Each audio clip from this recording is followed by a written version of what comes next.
అయ్యప్ప స్వామి క్షేత్రం శబరిమలలోని మలికాపురం ఆలయంలో తొక్కిసలాట కలకలం రేపుతోంది. ఈ ఘటనలో 25 మందికి గాయాలయ్యాయి. వీరిలో అనంత, గుంటూరు జిల్లా వాసులున్నట్లుగా గుర్తించారు.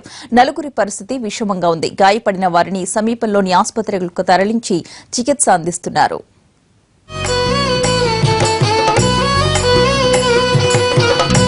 స్వామియే శరణు అయ్యప్ప అంటూ శబరిమల మారుమోగుతోంది.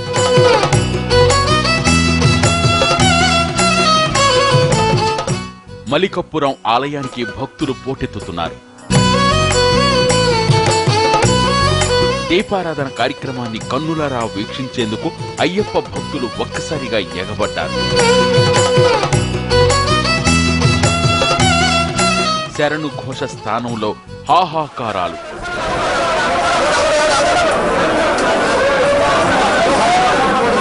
పరిస్థితి ఒక్కసారిగా అదుపు తప్పడంతో తోపులాటలో 25 మంది భక్తులు గాయపడ్డారు. వీరిలో నలుగురి పరిస్థితి విషమంగా ఉంది.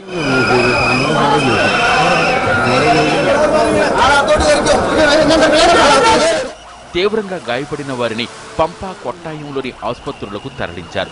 2011లోనూ ఇలాంటి ఘటనలోనే 104 మంది భక్తులు మృతి చెందారు. శబరిమల తొక్కిసలాట ఘటనపై కేరళ డీజీపీతో ఏపీ మంత్రి పల్లె రఘునాథరెడ్డి ఫోన్లో మాట్లాడి వివరాలు తెలుసుకున్నారు. ఏపీకి చెందిన భక్తులకు చికిత్స అందించేలా చర్యలు తీసుకోవాలని విజ్ఞప్తి చేశారు.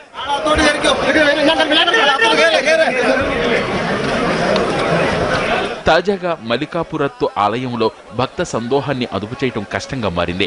దీంతో కేరళ పోలీసులు ముందు జాగ్రత్త చర్యలు చేపట్టారు. శబరిమలలో రద్దీ దృష్ట్యా అయ్యప్ప దర్శనానికొచ్చే స్వాములు 2-3 రోజులు ఆలస్యంగా రావాలని విజ్ఞప్తి చేశారు.